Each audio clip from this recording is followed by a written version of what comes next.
My name is Dr. Danielle Phillips Cunningham, and I am an associate professor in the Department of Labor Studies and Employment Relations at Rutgers University. I teach, research, and write about women's labor histories. In honor of Black History Month, I would like to share with you just a snippet of the long and rich tradition of Black women's labor resistance. Due to the historic exclusion of Black women from membership and leadership roles in labor unions, Black women across socioeconomic class engaged in labor resistance outside of labor unions from the late 19th century until the early 20th century. So during this video presentation, I will discuss some of those stories that inspired me to spend long hours in archives, blowing the dust off of letters, organizational records, photographs, and Black-owned newspapers to document Black women's labor resistance that do not appear in our school textbooks and that is not often discussed in public venues. So after Abraham Lincoln abolished slavery in 1863, most Black women and girls had few options but to continue working under exploitative conditions as domestic servants and sharecroppers until the passage of the Civil Rights Act of 1964, which outlawed employment discrimination. However, during that 100-year time span between the Emancipation Proclamation and the Civil Rights Act of 1964, Black women and girls were excluded from labor legislation, and they were excluded from the leadership ranks of most major labor unions.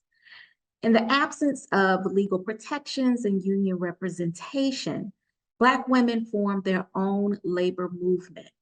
And one of their hallmark campaigns during the late 19th and early 20th centuries was their fight for Black women's labor rights in household employment. As early as 1866, formerly enslaved Black washerwomen organized labor strikes in Jackson, Mississippi, to demand a living wage from their white clientele. Black laundresses worked inside of their own homes, cleaning the linens of white local families. They declared in their open letter and petition to Jackson, Mississippi's mayor, that the low wages and high rents made it impossible to live uprightly and honestly. The Mississippians also stated that they did not wish in the least to charge exorbitant prices, but desired to live comfortably from the fruits of our labor by charging uniform laundry rates. This was an incredibly bold action for the laundresses to take, considering that they organized their protests after Southern state officials had implemented a series of laws known as the Black Codes to restrict Black people's freedom by controlling their labor. Most of these state officials had fought in the Civil War as Confederate soldiers, and their Black codes made it legal for white employers to physically abuse and lynch Black workers, withhold their earnings, and stop them from seeking new employment. To make matters worse, there was little to no legal recourse for Black workers. The Black codes gave white policemen the authority to arrest Black people for mere suspicion, not proven, but just mere suspicion of minor infractions. And Black people were barred from voting, serving on juries, and testifying against whites in court. To counteract the Black codes, the U.S. government ratified the 14th and 15th Amendments, extending citizenship rights to Black people and the right to vote and hold political office to Black men. During what came to be known as the Reconstruction era, between the late 1860s and 1870s, Black men could sit on juries, vote, hold elective offices, and serve as magistrates, bailiffs, sheriffs, and justices of the peace. While this short-lived period of progress improved quality of life for Black workers, it did not result in labor rights for Black women. Therefore, Black women continued organizing and protesting. In 1877, washerwomen and domestic workers formed a secret labor society called the Ladies of Labor in Galveston, Texas. The society, along with Black male allies, demanded city government regulation of commercial laundries that infringed on their private clientele. As the society told the local mayor, commercial laundries compromised their ability to, quote, feed our little children and pay our rent, end quote. When the mayor was slow to respond to their demands, society members threatened to take matters into their own hands by threatening to shut down the laundries. In an open letter to the mayor, they declared, quote, we are coming with our jackets fastened tight and our shoes fastened tight because we mean what we say, because we expect to sail through bloody seas and we will die for our company. Miss Brooks, one of the members of the society, is ready to shoulder her rifle. Miss Solis is a sharp shooter, end quote. So as you can tell, these people were not playing about their labor and their rights to living wages. So remarkably, none of the picketers were attacked or lynched, which was a huge testament to the women's courage and white townspeople's reliance on their domestic labors. During the same year as the Galveston strike, Congress passed the Compromise of 1877, which rolled back all of the progress that had been made during Reconstruction. The federal government withdrew troops from the South, leaving Black people to fend for themselves against labor oppression and the racial terrorism of the Ku Klux Klan, also known as the KKK, and ex-Confederate soldiers in local government and police departments subjected Black people to racial terrorism for nearly a century. Amidst these setbacks, domestic workers continued organizing labor strikes to fight against commercial laundries that lowered their wages. In 1881, 20 Black women and a few men formed the Washing Society of Atlanta, Georgia.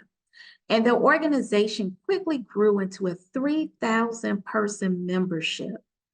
Although white women believed to be Irish immigrant women comprised a tiny percentage of laundresses in the city, some joined the Washing Society strike in solidarity. The Washing Society's door-to-door canvassing and mass church meetings protested the competition of commercial laundries and white private citizens who refused to pay home-based laundry workers adequate wages, if any at all. In an open letter to the mayor, the society asserted, quote, we, the member of our society, are determined to stand our pledge and make extra charges for washing. And we have agreed, and we are willing to pay $25 or $0 for licenses as a protection so we can control the washing for the city. Don't forget this. We mean business this week or no washing, end quote.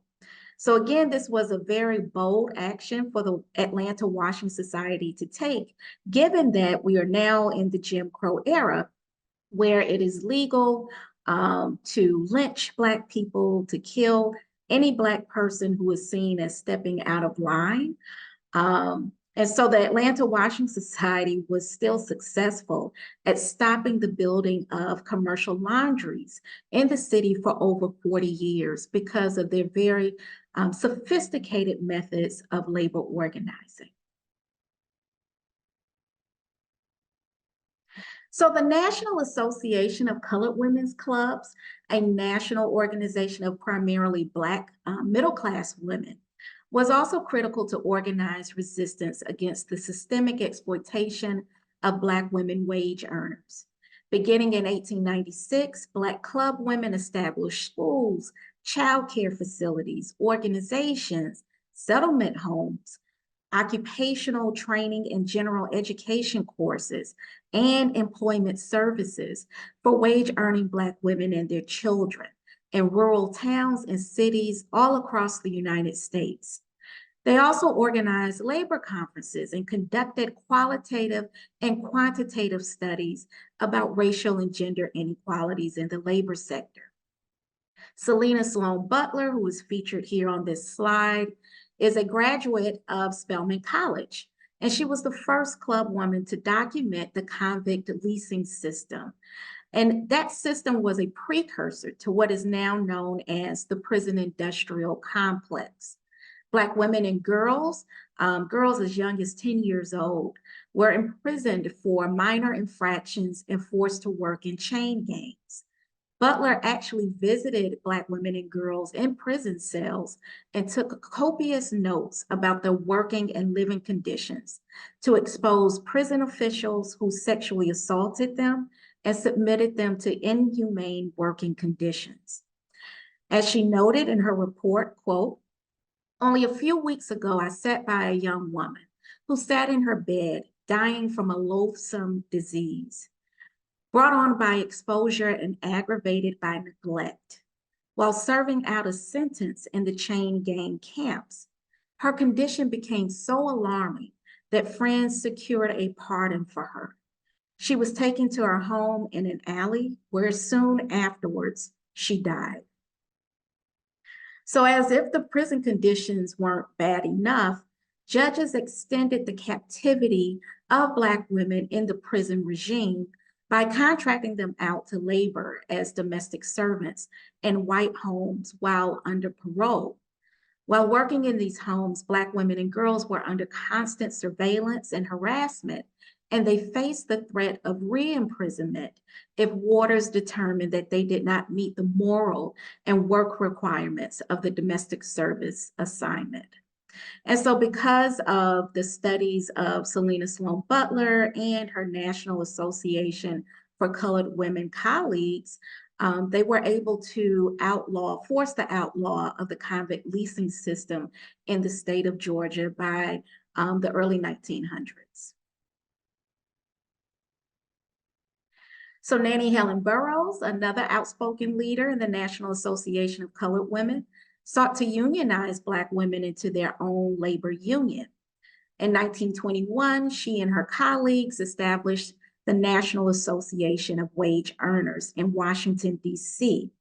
It was the first national labor organization of the early 20th century, led by and for Black women, to primarily advocate for better working conditions for domestic workers. Although the American Federation of Labor refused to charter the National Association of Wage Earners as an affiliate organization, Burroughs operated her organization like a union. She and other members recorded members' grievances, provided affordable domestic service uniforms and housing, developed domestic science courses, advised women on how to negotiate for higher wages, and created contracts for domestic service employers to sign when hiring NAWE members. And the NAWE organized community meetings to educate the public about discriminatory practices in household employment. With the advent of new labor laws in the 1930s, domestic worker-led labor organizing gained steam again. This time, they organized with allies in leftist organizations, various sectors of the Black community, including clergymen, pastors, and Black women and men across occupation, the Communist Party USA, and white labor organizations. Dora Lee Jones and a small number of Black and Finnish women in New York City founded the Domestic Workers Union, which is also known as the DWU, in 1935. The DWU was the first labor union for Black workers, for Black domestic workers, that was affiliated with a federally recognized labor organization. In 1936, it joined the American Federation of Labor's Building Services Employees International Union. Thereafter, the Domestic Workers Union was known as Local 149 of the BSEIU. Dora Jones and DWU members worked with local churches, synagogues, and government officials to advocate for labor legislation and standardized living wages for domestic workers. Despite this significant and collective Black labor organizing, three critical New Deal legislative decisions excluded domestic workers and thereby the majority of Black women from federal labor protections. These legislative decisions were the 1935 Social Security Act, the 1936 National Labor Relations Act, and the 1938 Fair Labor Standards Act. The Social Security Act provided a system of old age benefits that would have been especially critical for domestics who worked past retirement age. The National Labor Relations Act guaranteed employees the right to bargain, which would have protected domestic workers from labor exploitation and made it easier to unionize. And the act also established a minimum wage, a 44-hour work week, and time and a half compensation for overtime, which was very much needed in domestic service because the occupation itself was not regulated. So persisting beyond these legislative disappointments, domestic workers and their allies continued organizing well into the 1970s to advocate for labor rights for domestic workers across the United States. While domestic workers are still fighting for full labor rights, Black women from the early Black freedom struggle laid the foundation for their labor resistance and political organizing today. We all stand on their shoulders.